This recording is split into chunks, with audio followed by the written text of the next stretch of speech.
to D&D Journey of the 5th Edition. Join our various gaming groups as we play the 5th edition of Dungeons & Dragons. And maybe just hang out and chat about gaming in general. Sit back and enjoy the show.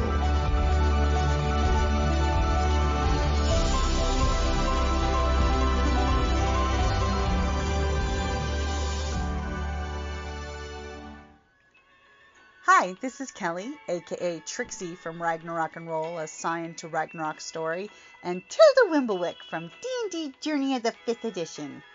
First off, I would just like to say thank you to everyone for listening to our varied adventures, as well as for rating us on iTunes and RPGpodcast.com. If you haven't rated us yet, we would greatly appreciate it if you could.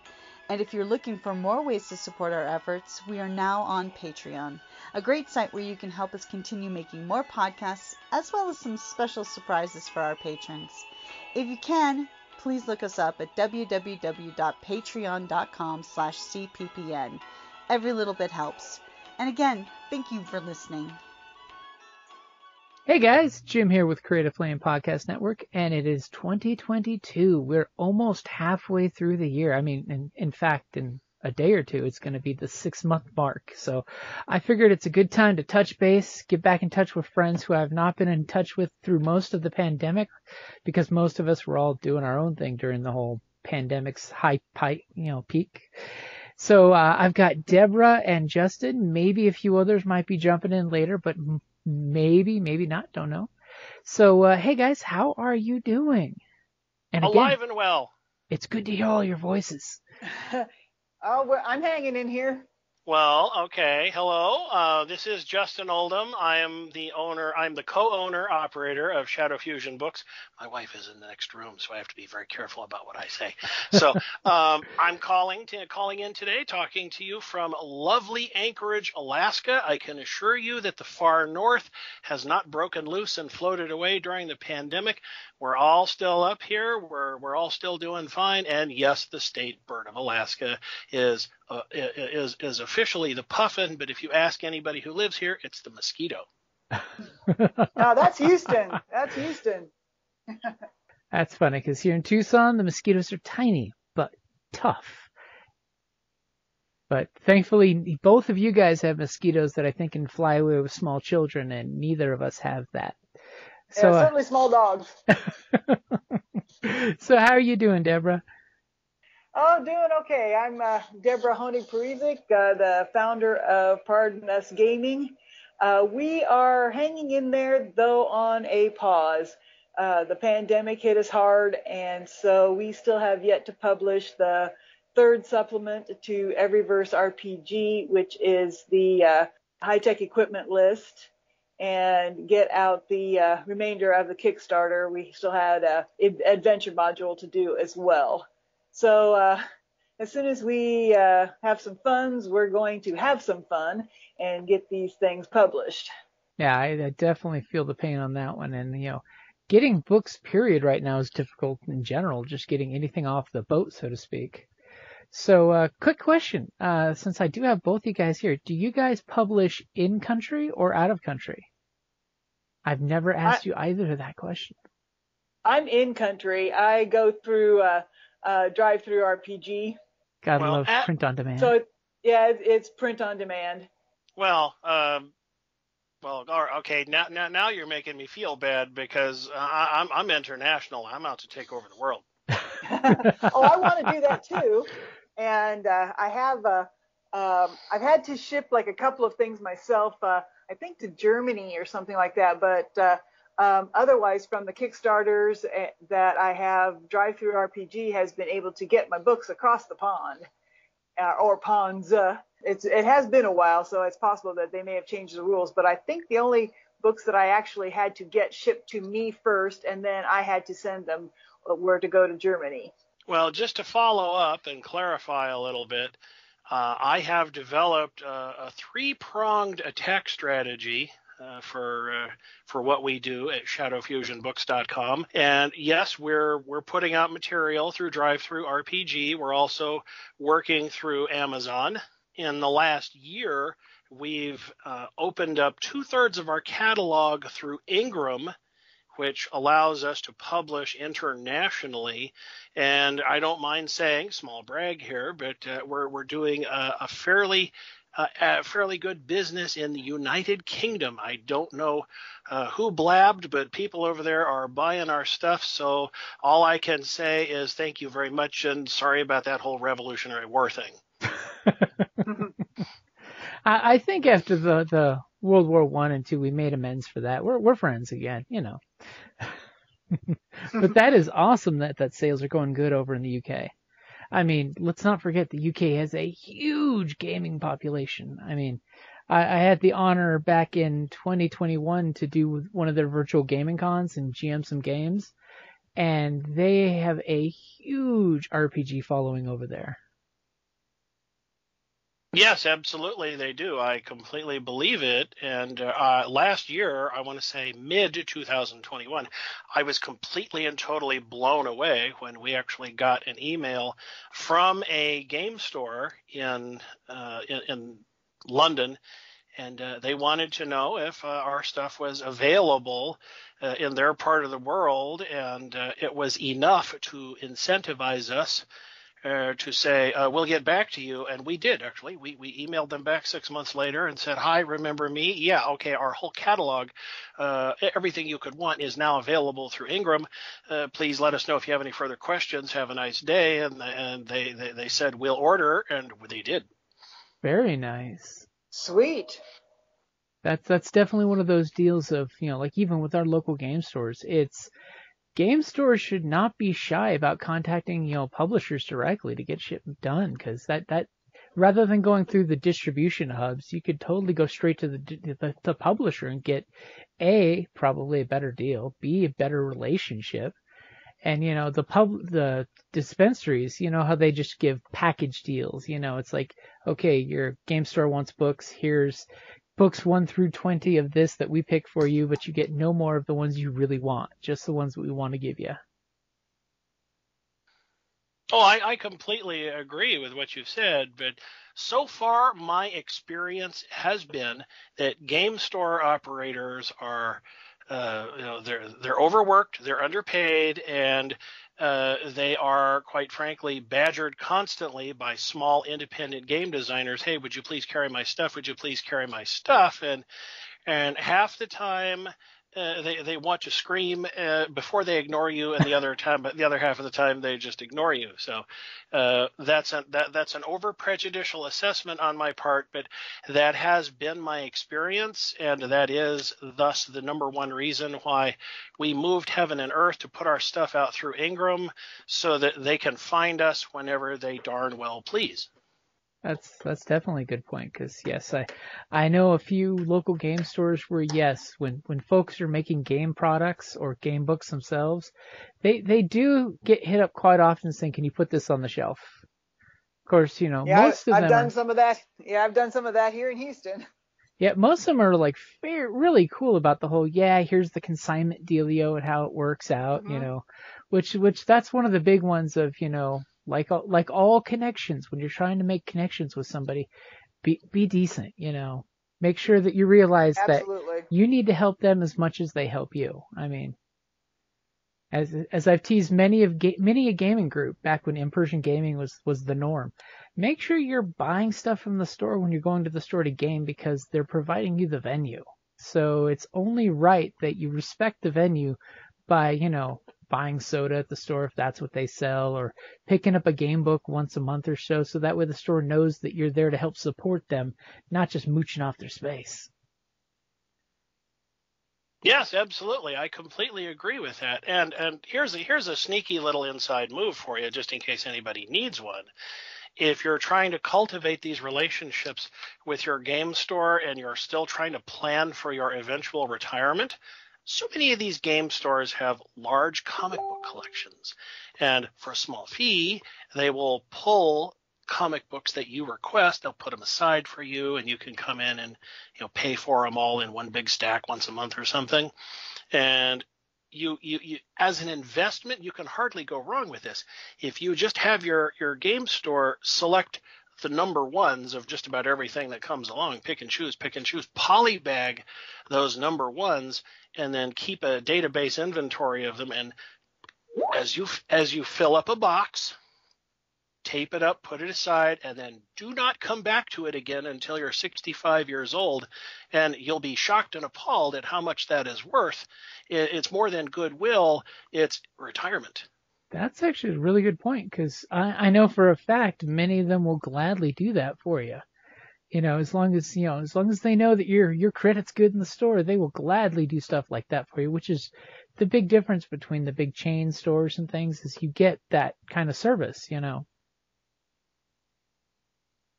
But that's a really good idea. I mean, I've always had the inside connection where it's when the pre-order comes in, to make sure I've got one on the back shelf waiting for me with my name on it.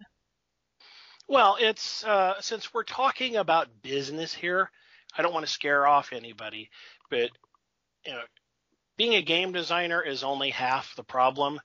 There's that other hat you have to wear. It's the one that sits off to the side. It's kind of stinky and ratty, but that's your business hat. And when you're going to do business, the one of the oldest adages in the world is pay to play. If I want a game store to carry my stuff, I got to put money in their pocket, no matter how small. And that sounds a little crude, but it's just exactly what you've said. Not only is my credit good, my money is good, but I win, you win, and everybody understands that international language of business. Mm-hmm. It's true. It's one of those of I have seen bad business situations. Folks are like, hey, can we do this? And they're sure, and then all of a sudden, either they overpromise, underprovide, or they just don't follow through on the paying back the favor, And there's nothing worse than you scratch my back, I scratch yours, and you get stuck being the person who's not given the scratch back, because that just gives you that dirty, used feeling, and that's never a pretty thing. Right, and you can get used up really early on in your career. You can become jaded really fast. Mm-hmm. So, yes, okay, you're not supposed to say this in polite company, but this is a podcast, so here goes. You have to choose your friends, and your friends have to choose you. In the world of business, if the feeling is not mutual, then move on. That's all it is to it, because they are making decisions that affect their bottom line, and the very last thing it is personal. So if they ghost you, if they blow you off, if they pretend that they never even met you before, it's not personal. It is a bottom line, dollar-driven business decision. So if that's their choice, don't hold it against them. Yeah, you got to separate the two. Separation of church and state, or business and friendship. If you can support your friends, definitely support your friends. But if you can't, don't set up false pretense.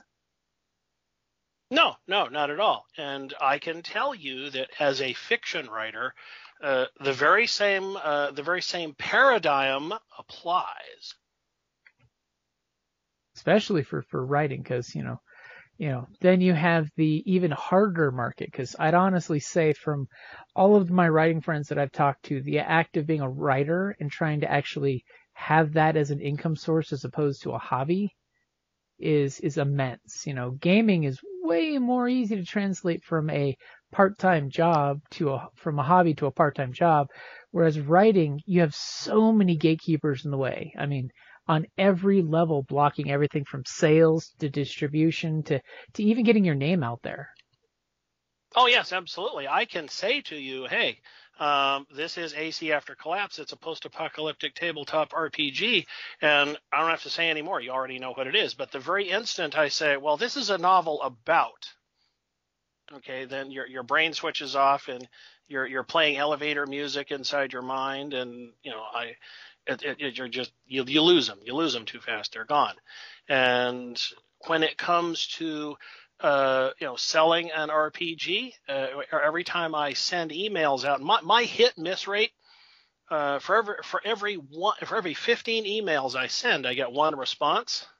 And the only people who actually bother to respond to me are the people who have a 50-50 shot of buying something. And everybody else, like, no. Okay, fine. And again, as per earlier in the conversation, you don't take it personally. You just move on. Mm-hmm. And that leads me to the third leg of my tripod here, which summarizes everything I think is important in this situation, is as much as you don't like it, as dirty and used as it makes you feel, you always got to ask, because if you don't say, hey, my name is, and this is my product, they'll never know you exist. That's 100% true. I mean, I will definitely agree with that one of, I admit, like, one of the conventions we just went to up in March, we actually had an actual in-person convention. It was great. Over at Wow Wow WestCon is, they had another podcast group on there, and it's all because they asked, hey, can we do a panel at your convention? And it's one of those of a lot of folks don't know that you can ask these things. When it comes to conventions, you can ask to be a panelist. You can ask to, as a writer, do you have any panels that need writers on them? I mean, it's one of those things that you have to actually throw yourself out there and be your biggest fan to actually get people to know you're out there. Because as much as, I love saying support all your friends, maybe 1 in 10 will say something to other folks, Or if they do, will they say it to the right folks or just, folks who already know that you do what you do? It's that. I just know Deborah has something to say about this. Mm-hmm. Well, I've been having some network issues, so I may not have heard everything, but yeah, I agree that you have to be your own biggest fan or the biggest fan of your late husband, and that's why you're publishing his work posthumously. If you aren't out there trying to sell it, nobody's going to know. And that's one of the things that has been my issue for the last few months is I have not been getting my name out there and or the name of the product out there. So I need to do a heck of a lot more of that to get things back. So I definitely think I sense a twist from just not what we're doing in 2022, but possible marketing strategy talk going on here. So one thing I want to ask each of you guys is give me one marketing strategy that doesn't work. See how starting with the negative makes things so much easier to go positive later? One of the things that I'm finding on Twitter especially is I'm going, of course, for as much free marketing as you can. There is a very active group, the TTRPG hashtag, the TTRPG family hashtag, and that is really great, but you're marketing to other people who are doing the same damn thing you are, trying to get their name out there, trying to get their product out there.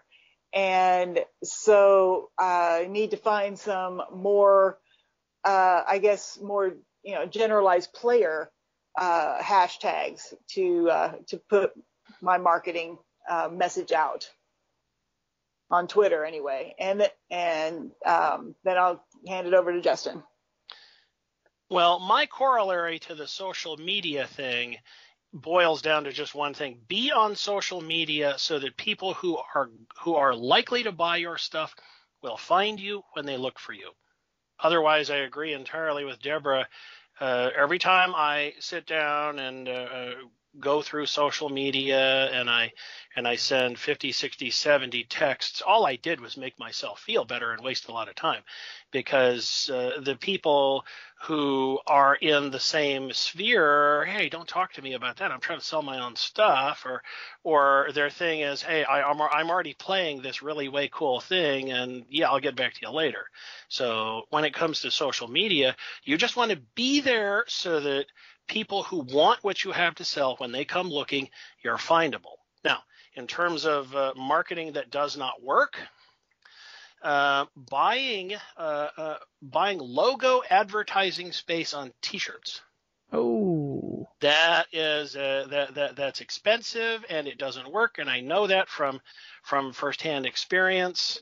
And I'll never do it again. And I've already got a sign on the wall in my office that says, we do not buy ad space on T-shirts. I've yet to even think of doing that one, but yeah, that makes total sense. About that one either. When you have the con that has the race car driver style T-shirts for sale with all the sponsors on the back, yeah, I've seen that. I've yet to actually think about, yeah, that is something that you could do. I mean, well, in our part of the world, we have high schools that are doing a little bit of fundraising, and so for the semester or for the school year, they work with a company that will go out and cold call for sponsors. And so on the front of your shirt, you have the high school logo with the mascot and everything, and on the back of the shirt, you have all the sponsor logos. And the thing that I learned from that is that about the only people who actually buy those T-shirts are people on the sports teams, in the choir, or in the band. And because they only wear those T-shirts when they're around the sports teams, the choir, or the band, nobody sees your logo. You don't get that good cross-contamination that you're looking for when it comes to marketing. No, not at all, not at all. So that so far is, in terms of dollar cost failures, that's my most expensive bomb.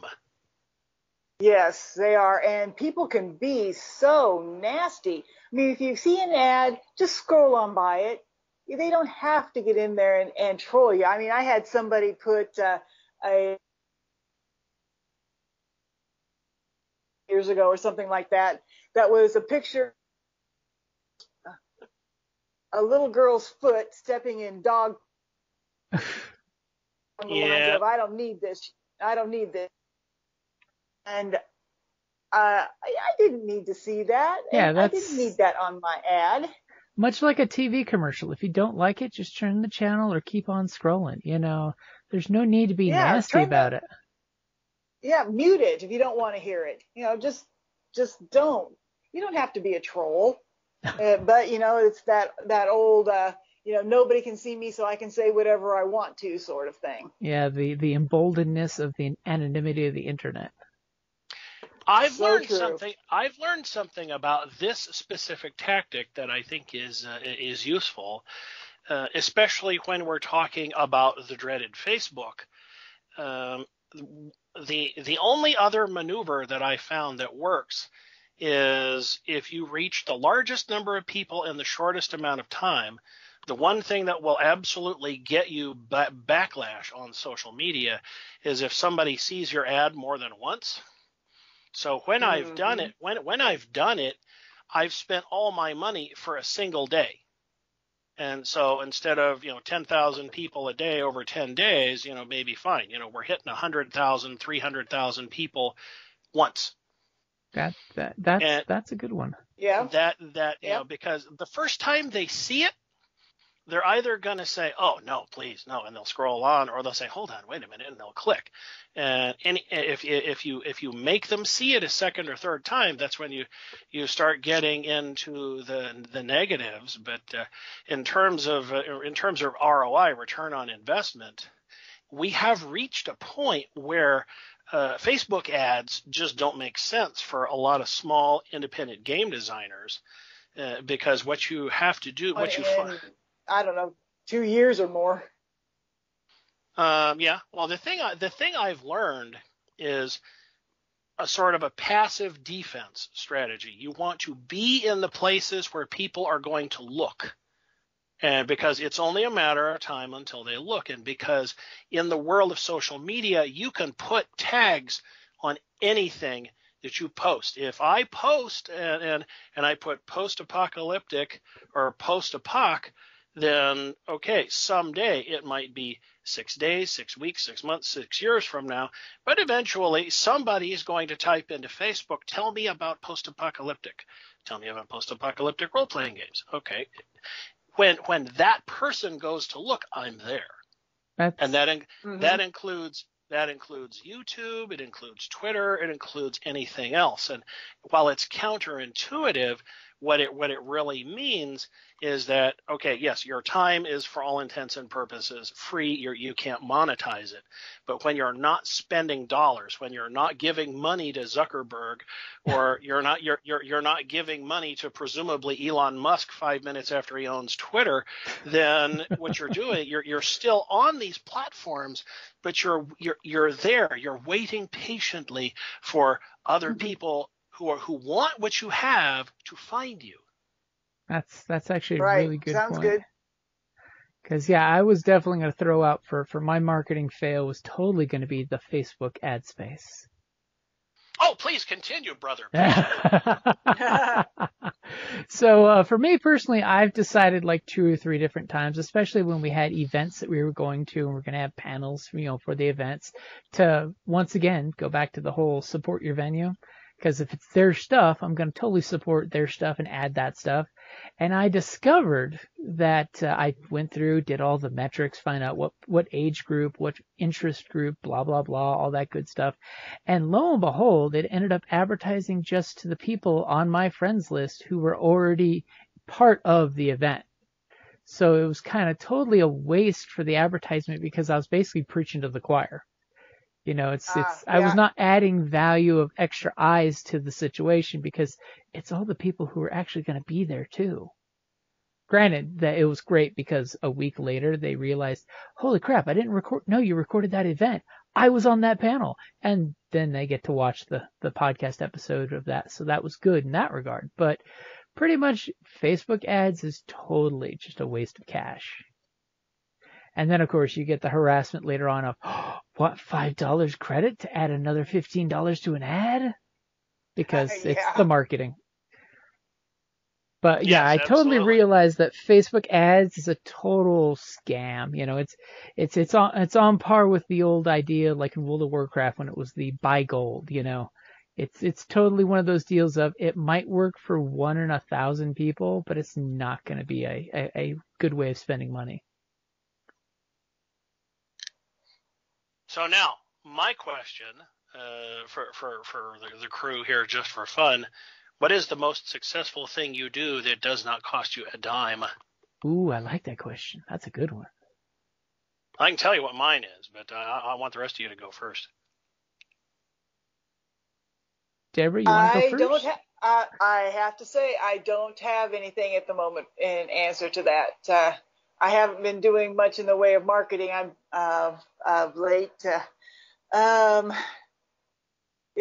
Can't think of anything. You want me to go ahead and go first? No. Well, I guess no, that doesn't cost anything. Yeah, go ahead, please. I will totally throw out for the podcasting and gaming, circuit, that one of the best things that works for me is when I host game days, like either game days or at a con host a GM a table. Because as a free one, I mean, granted, you're making materials and stuff for the game, so it's kind of not free in regards to time.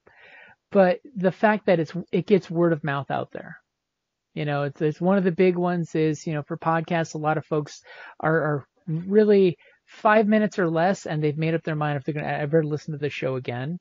But if you meet someone in person and they like your personality and who you are, they'll stick around longer than just 5 minutes on the podcast to actually hear what this is actually about. I agree. When people can meet you in person, you become a lot more real to them, and they want to know more about what you've done. And because they have actually met you, they'll never be able to resist the opportunity of saying to their friend, hey, I met that guy. That was pretty cool. And I had one of the Eververse RPG super fans and met him and his wife at Gen Con. And so that was great to meet some folks who really enjoyed what I put out. Yeah, always gratifying. Truly gratifying. It's always the best because, you can get a nice positive review here or there, but actually getting to see the glow in somebody's eyes when they fanboy or girl off on the podcast, and it's totally like, you get me. You're part of my tribe. Yes. Yes, absolutely. That's tremendously true. So now that you've told me yours, I'll tell you mine. And this may be a little bit of a surprise, but short YouTube videos. Now, Jim, you just mentioned the 5-minute threshold, which I've experienced in many different ways myself. So one of the things that I've done for my various products is on the YouTube channel for the company, we've got a whole stack of 5-minute videos that explain in small slivers different aspects of AC after collapse. And one of the things that I've heard by way of verbal feedback from other people is it pops up on their cell phone web browser. And because it's 5 minutes or less, they're willing to watch it while they're standing in line to get their hamburger or something. And when they're intrigued, they'll come back later, when they have nothing to do at the end of the day or something, and they'll go back to it and they'll watch other videos in the series. And while it is counterintuitive, the fact is that search engines don't care that it's a video on YouTube. The fact that it's what it's tagged for, and it shows up and, oh, you want to know about that? Okay, what about this? Here, show. So if you give it to them in quick little bites, as I watch YouTube metrics, I can track the rise and the fall, the dips and the valleys. When our YouTube viewership goes up, then I can go to Amazon, for example, and I can look at the purchasing metrics, and I can see within a week's range of, okay, there were a bunch of people watching our YouTube stuff, and now we have this many sales as a result of that. And it rises and falls like the waves in the ocean, but aside from the fact that it costs no dollars to do it, it's trackable. That is awesome. I mean, I've seen, I know a lot of the channels I watch, they do that. They do the little 2 to 3 minute videos that they're informative. They have good meat and potatoes in it, but it's super short. And normally my instincts are, oh man, I want to watch that 1.5 hour long video, but it does totally make sense that the short amuse-bouche videos, as I've joked with friends on that one, where it's just a quick little teaser. It's got some info. It covers a topic or covers something coming up, because teaser videos are always fun, as long as they're actually good teaser videos and not stringing you along. Oh yeah, I agree with that. Now, one of the things that I have done is I play amateur television producer, and I will sit down and I'll work out a block of 3 videos. And then what I do in all seriousness is I sit in a chair, and my wife uses the smartphone and she takes the video. But one of the things that I do within my short little attention span is I'll go out of my way to deliberately mention something that's in another video. And oh, by the way, if you want more, please go and look for episode 35.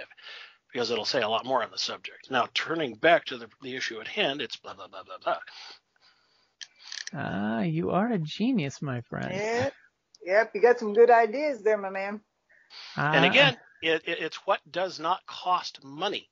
That's the thing. So because, again, there are people out there who want what you have, and they're typing into Google or DuckDuckGo or anything else on a regular basis, and it's only a matter of time until just the random factor works in your favor. They're going to type in a term that you have tagged for on YouTube or social media or on your blog or your website, whatever it is. And so if you are there, then they will find you.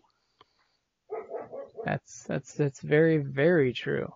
And I think Debra and I are going to have some homework over the next couple of months to make a couple of those type of videos.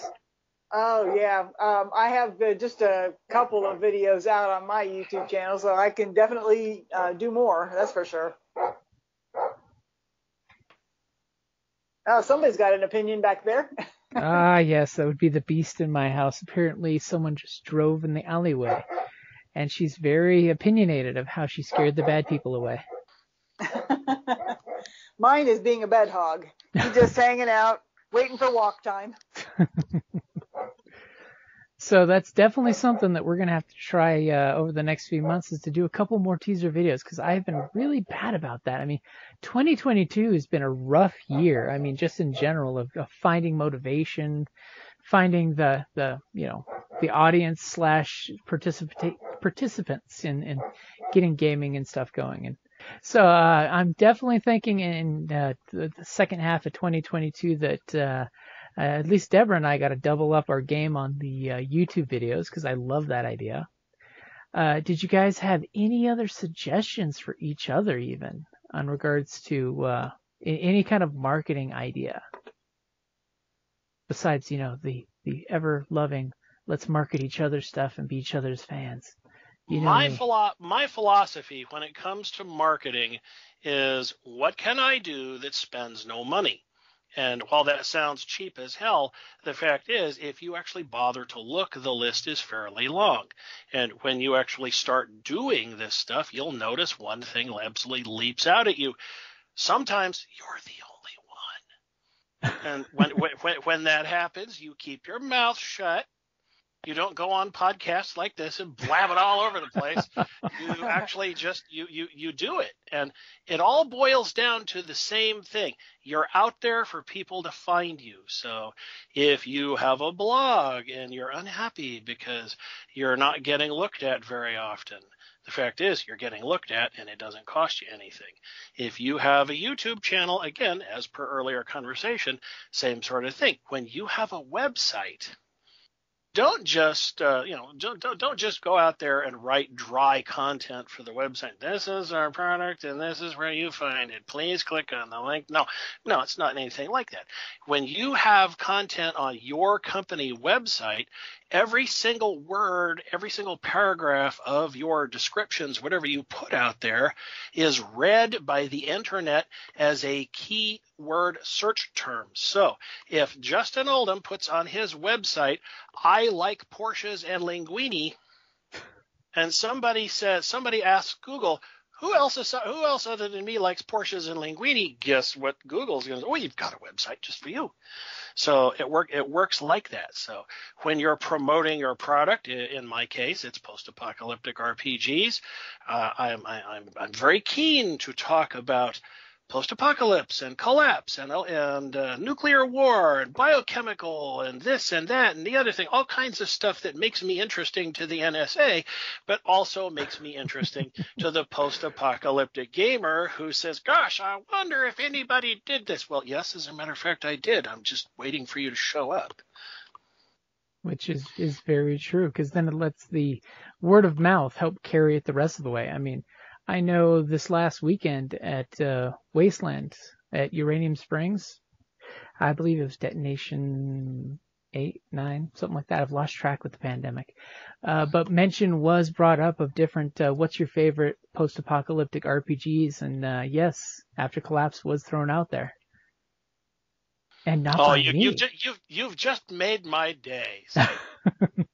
Because those of us who couldn't get out there to Uranium Springs this year totally wanted to, like, how do we get our apocalyptic vibe on? And it's like, I mean, there's post-apocalyptic websites that don't require you to get your feet dirty or go a week without a shower. Just saying. That's the whole point of RPGs. Live vicariously through your characters' lives. Yes, and you can sprinkle a small taste of that on your website just by giving people a sense of the flavor of what you do. And I've run into people, especially in the last 12 months, who are game designers in other fields. And one of the things that they say to me just casually is that when they have taken the time to add additional comment or commentaries. A lot of these people have used the word commentary, but basically when they put more stuff on their website for people to read, people stick around and they read it. And the more likely, of course, if you can get somebody to hang around on your website for more than 15 minutes, you've greatly increased the odds of them actually buying something. Oh, heck yeah. As well as the fact that if you give them some good snippets for the game itself, because let's all be honest, we all know every game master is insatiable for content, And if your website has game-related content that they can use for their game, I mean, I'll totally shamelessly throw it out there, but if you write a novel set in your game setting, it is a great resource for using the game setting in a more realistic way, because one of us here in this conversation has a great series of, books that support the RPG, so you can totally shamelessly steal stuff and use it in your home games. And I will totally do that. Yes, you're talking about me. I know that. And I just want to point out, for the sake of the general audience, that anybody who has ever asked, the nice people at Hasbro or Wizards of the Coast, please, sir, may I write in your game universe? Well, you know what kind of response you get. Mm-hmm. So, okay, fine. But the thing is, if you own your own game universe, it's like, well, hello, me. How are you? Well, I'm fine. How are you? Well, hey, I want to know if you could greenlight my novel proposal. Well, what is it? Well, it's in the game universe that you published. All right, I like it. I want to see more about it. You get back to me over lunch. We'll do this. And the nice thing is, you can actually do that with folks who've created their own content. Yes, absolutely. And with all of that in mind. Taking the novel stuff is taking it to the next level, but to stay on task here, when you are loitering around out there in cyberspace, never hesitate to give your possible audience free stuff. So when you go to acaftercollapse.com and you click on the section marked free downloads, you've got something like 40 or 42 PDFs that are just right there for the taking. And I've made at least 20 to 25 sales that I know about just telling people, well, do you have any free stuff? Well, as a matter of fact, I do, but don't tell anybody it's over on this website. And it is a huge section on the website. Oh, and we're going to add more. And that's a nice thing because, it gets people coming back to see, hey, is there anything new there? Or, hey, is there anything that goes along with this that I can throw a couple bucks to a writer that I like to, support more new stuff coming out? Because that's honestly what it's all about. Can't write new content unless someone's supporting you with the old content. That is very true. And I guarantee you, in today's world, when people think role-playing game, it's not just it's not just a stack of books in a cardboard box. If you go all the way back to 1977, 78, the very first edition of Dungeons and Dragons is a glorified pamphlet. Mm-hmm. That's how it started. And now today they're up to 5th edition, and nobody has enough room in their house to own all the books. We try. So now, again, this is part of the thing. Every generation, every 10 years, a new generation is coming on. Dungeons and Dragons, you say. How long has this been? Oh, this has been around since the olden times, like before the internet.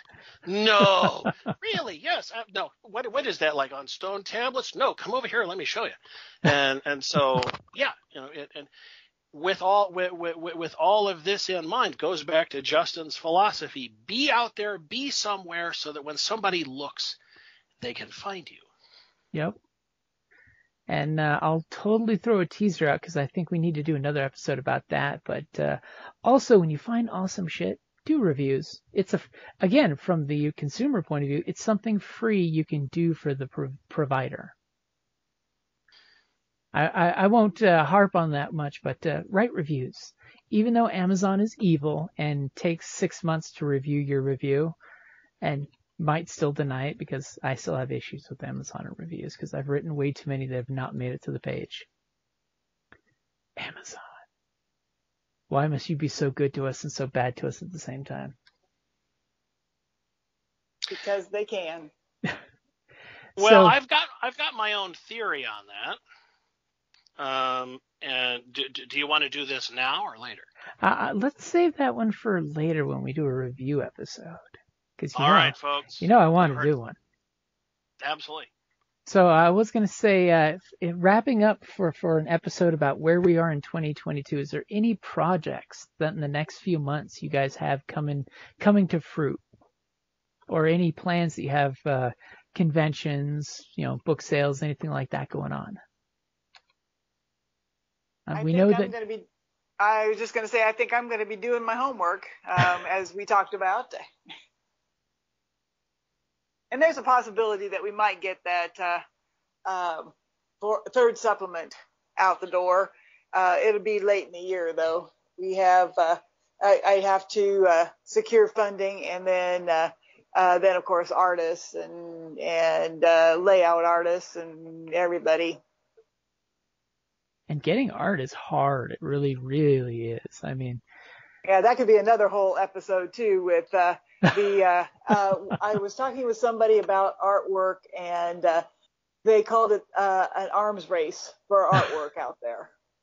It was. I see a lot of pictures of it from people's books on Twitter, and well, let's just say that they must have a very large budget, or the person is an artist themselves, because oh my goodness, it's I mean, there's a picture on every page and so forth. I can't afford that. No way. That's one thing that I've learned. Like, the RPGs that I loved were the ones that had pictures on like every other page and stuff. And most of them, it was like friends of friends were doing the artwork, or the writer themselves was doing the artwork. And I've come to realize just how much I appreciated that, and how, oh my God, expensive that is. Oh yeah, I mean, just a book cover alone, if you do this one place where you get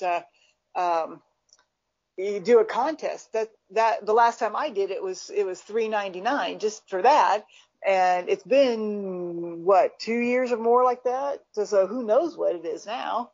And then one picture is I was going to have somebody do something freehand, and then have to find somebody to make the vector graphics for it so that it could then be used.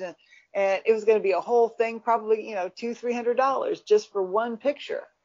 And so it's, I need a sugar daddy or something. Okay, so later this year, as a matter of fact, roughly 2 weeks from now, on June 15th, we are going to do something that nobody else is doing that I know of. We're going to take some of our game-related novels, and we're going to release them as large print edition books. Nice. This is, again, now the world of people who read large print books is not a huge universe, and it's shrinking all the time. But the fact is that there are anywhere between 1 million and 2 million people here in the United States alone who, for any number of reasons, they don't want to read it on a Kindle blown up on the screen. They want to have the physical book in their hand. Mm-hmm. And okay, I can tell you, as a lifelong visually impaired person, when you're sitting down reading a large print book, what is a mass market paperback for everybody else, for you, is a giant tome the size of the New York phone directory. But there is still those people who read large print books. They still get the same satisfaction that other people get out of going to the supermarket, buying a novel, going home and sitting there in the bathroom and just turning the pages. You feel the book in your hand, you smell the paper. It's a far more enjoyable experience. And so we've decided to serve an underserved community by doing something that we've already got the interior layout for, we've already got the cover for. So all we're doing is working through Ingram. We're going through a different print setup process. Yes, all of this does cost money, but I have a secret to tell you. There's a way to cut your costs, and there is a way to save some money in what you do. A lot of people are not aware of this, but some book publisher associations have different benefit packages. Now, my company, Shadow Fusion Books, we signed up to the Independent Book Publishers Association, IBPA, and we pay our yearly annual dues. One of the benefits that we get is we get discount codes that we can use through Ingram. And so instead of paying $50 for a setup or $75 for a setup, or in some cases $150 for a setup to get your stuff going, they give you 5 of these discount codes per month, so that you can you plug in your discount code and that charge is eliminated. Nice. Yeah, That I know a few writer guilds out there, kind of, similar setups where it is a good support each other deal, because you got that big group buy-in power, basically saying, hey, I've got this many people behind me. Yes, absolutely. Now, if you were to go to a convention and have a panel discussion, and you were to put 10 independent author publishers on the dais there and try to have a discussion, the first thing you're going to have is a fist fight with a few thrown chairs, because everybody has a different opinion, in the same way that some people hate Amazon, other people hate Ingram. And I want to wrap this whole thing up by saying, no matter what your path is, you will know that you are on your way to future success when your fellow author publishers start talking trash about you, because you're back because you're a corporate sellout. But you're on their radar, so that tells you something right there. Yes, but that's Mr. Corporate Sellout to you. It's all about the haters, right? Hey, if nobody's hating on you, then you're probably going in the wrong direction. Well, I better work on that then. And are either of you guys got any plans to be at any upcoming conventions now that the in real life conventions are starting to happen again? I don't at this point. I'm still working through a handful of personal things and a little bit of inside company reorganization. So for fiscal year 2022, unfortunately, we have to keep our powder dry and stay off the ridgeline. That is completely understandable. I mean, the only thing we've got going this year is we had Wild Wild WestCon, which is great, and everybody was really good about social distancing and behaving. And at the end of the year in September, 2 of our favorite cons kind of merged, which I thought was an actual cool idea. That Tucson Comic-Con and RingCon, our local gaming con, are actually merged together to become one event over the weekend. So that I thought was interesting. The conventions are actually, starting to work together, guild up, to make sure their events happen, and they actually are supporting each other, which is cool. And again, yes, Justin, I was totally going to send you a message in about a month to say, can you send me some more flyers for RingCon? I will speak to my minions forthwith and immediately, and this shall happen. Because it's good to get the word out, because that's kind of the whole point of this, is getting the word out of cool shit that you know. And of course, we've got some new, we've been playing way too many games on Twitch, because I'll be honest, as a podcaster, Twitch is nice because I can stream the game live and I don't have to edit anything. So it's no lost sleep at night in editing after recording something. It is really nice. We actually had one of our in-person groups get together and actually play in the same room, because every one of us is all behaving and making sure to keep the whole social distancing and not, bringing anything to game that shouldn't be there. Nobody wants to have to make a constitution save while gaming. Nobody. Mm-mm. So that's the fun stuff we've got coming up. We've got 3 new games coming out on Twitch. We're going to do superhero game for Heroes Unlimited. We have a new steampunk setting that has come out for Iron Kingdoms that we're going to do D&D in that setting. And then we're supposed to be doing Mutant Year Zero for an apocalyptic game. On our vote, that was the one that won. Yes, it beat After a Collapse by 1 vote. I'm not going to take it personally. It beat AC by 1 vote. I understand how that goes, and I'll take that up with my wife later. So. This is why I told folks, get on and vote. Vote often. Vote many times, because the votes are open to anybody. You don't have to be a patron to be able to vote. We want to make sure that everyone that wants to listen can get their feedback into what they want to listen to us play. Yes, and I just want to say for the historical record, because once this podcast is uploaded to the internet, it will live forever. I just want to say that before Gary Gygax was famous, he lived in his parents' basement, and before Steve Jackson was ever a big deal, he had a day job. So anybody who's listening to my voice in the far distant future, just be aware that I had to start somewhere, and people who have to make do with another product, they just haven't found us yet. So Yeah. we'll just wait and see.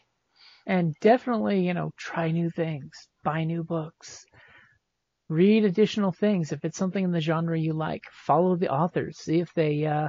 one of my favorite books from when I was really, really young was actually because I followed their blog back when blogs were a thing in the early 90s. And all of a sudden I'm like, I want to read this guy's book, because if I like his weekly blog entries, which was basically a fictional character in the apocalypse, every week it was a one-day journal entry for his journal. And that totally hooked me on the series. When the book came out as an actual book, totally hooked me on that. And I read the entire trilogy for that series, sight unseen. Once I saw his name, I bought that shit. So don't be afraid of just writing something. And even he said that started out as fan fiction. He admits his own writing style was basically his fan fiction, that eventually he got well at it, and he decided to go ahead and say, you know what, I guess I can be a writer. I guess I can publish this. It's that fighting the imposter syndrome, which is like the worst thing ever. There's no such thing as imposter syndrome unless you're like some horrible copyright infringement person, and that's just evil. Don't steal. Steal like an artist. Don't steal verbatim. I've actually seen that in the gaming world happen before, where I'm like, that's totally a copy paste. I know where that came from. But if you steal like an artist, which is you see a bowl of fruit and you're stealing the image of a bowl of fruit, but you're making it your version of the bowl of fruit. Make it your own. I'm just trying to help you find an end to this episode by keeping my mouth shut. Oh, okay. So I guess we'll say that is totally good place for saying 2022. What are we going to be doing now? I totally know that Evan and John were wanting to join in, but John is out selling books at a book event, which is awesome for him, by the way, because I am totally game for that he's out there selling books, because that's part of the hustle. I mean, that's the hard part.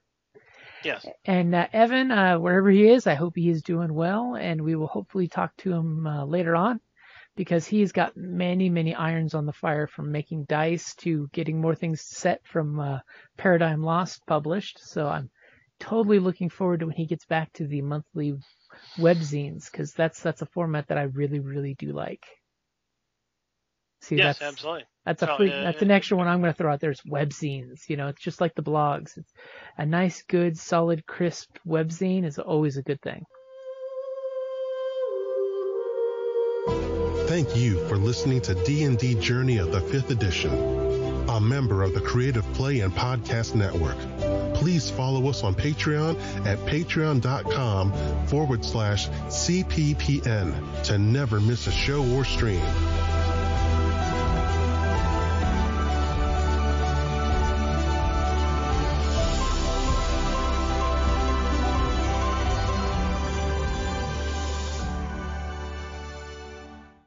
Hello, this is Eric. And Wendy Strock with Stone Valley Hobby and Games. We sell board games, card games, role-playing games, and supplies. We have thousands of Magic the Gathering cards available, carry Kickstarter products, and work with veteran-owned small businesses to bring you our own line of products.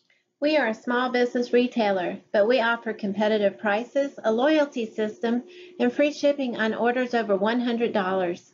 As a military veteran myself, I'm a strong supporter of our armed forces, their families, and contractors out there doing the hard job.